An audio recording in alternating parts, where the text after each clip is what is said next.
Slowly kisses passing by the river. What seriously made you think, oh well, that's a psychopath? I used to be a social worker. Had a client that I knew something was off about. He gave everyone the creeps, especially the women in our office.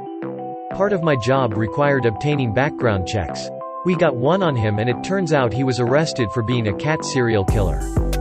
Guy was stealing cats from his neighborhood and killing them in different ways.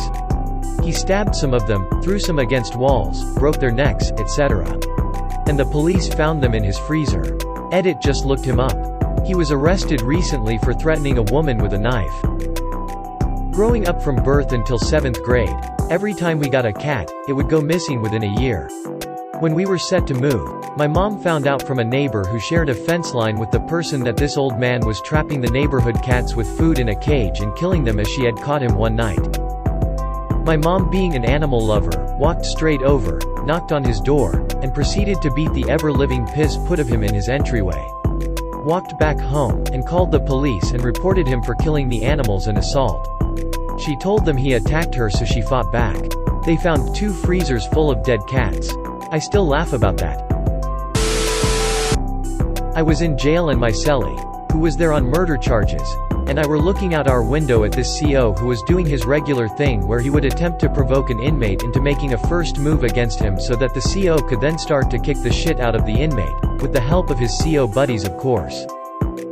And my cellie was like, that dude is fucked up. I was like, yes, murder guy, he fucking is. This CO also attempted to provoke me by ripping up a letter from my dad while he was doing a cell search. Why rip it up? No reason. It was a really good letter too. I used to read it over and over. The CO ended up moving too far into fuck around and find out territory. The pod ended up basically politely informing him to roll out. Was my mother's ex-boyfriend.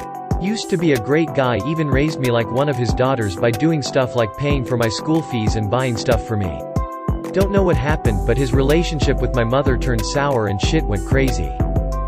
He locked us in the house and locked the fridge, so my mother and I just lived in my bedroom and had to buy a fridge for there and live there. Would turn off the hot water in the morning and lock the gate, so I would have to bath in freezing cold water in winter and have to climb over the walls to get to school, and when she got a court order to get him out of the house, he would stalk her and constantly ram his car into the gate until the early hours of the morning. I think once he snuck into the yard and smeared chicken blood all over our door. All of this in a span of 2 months. When my ex told me that he knew he was abusing me, and that he manipulated people and situations so that no one would believe me. Saying that everyone would blame me for staying and trying to fix things. That piece of shit had the gall to laugh while he was saying it. I couldn't leave because we lived in a tiny rural town. He made me put my car in his name, to save money on the title. But actually he threatened to call and report the car stolen if I ever left. And MV Familv wouldn't come get me. From what I hear, his life is pretty shitty nowadays, so that's nice. Old co-worker used to have anger issues and would often stab chef knives into the tables. Few years later murdered his grandma. Now he's serving life in prison. I still get the creeps thinking I worked alone with him. A man who lived in my freshman dorm complex at BYU was a natural leader, very charismatic and charming. He went on a Mormon mission to Honduras, and when he came back after 2 years, we bumped into each other and he invited me to dinner. At dinner, he told me a funny mission story about an elderly widow in Honduras. This woman's little pet dog was sick, and he told her that he'd bring the dog to a vet to be healed. Instead, he euthanized the dog. Shocked, I assumed that the vet had determined that the dog was ill beyond help and compassionately put them down. Still not okay without the owner's permission. No, this missionary snapped the dog's neck with his bare hands in the yard outside the widow's house. He was chuckling as he told me as if this was a charming, relatable story. He told the woman that he brought the dog to Jesus. This man seemed absolutely normal, no indication whatsoever that he would do something like this. He should have been sent home from his mission dishonorably. When I was like 11, my neighbor at camp, he was probs like 15-ish at the time, cut up a live frog and tried to cook it alive with a lighter and tinfoil. He then tried to make me and my cousin do things to each other and pulled his pants down trying to lure us in the outhouse. She started hating my friend overnight. She told her she would kill her.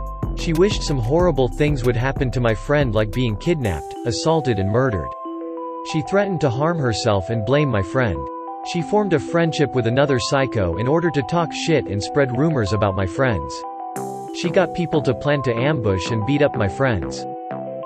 She got popular kids to join in on bullying my friends and spreading lies. She would grab my friend's hair and yank it hard randomly. She had 2 friends who both had disabilities. She would punch and slap them very hard repeatedly in class. She would also color with highlighters on their uniform and their personal property. Her friends had learning disabilities and she would distract them, causing them to fail. She would take their things without asking and not return them. She was obsessed with this guy. Any girl who would go near him was her enemy. She was his stalker. When he got a GF, all she did was talk badly about her and spread rumors about her.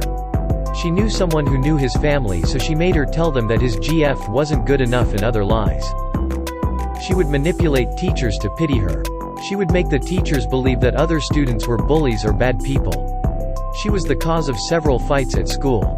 The cops even got involved because of how often she and my friend were in the principal's office in a year. There's this guy in my uni, freshman year, same class.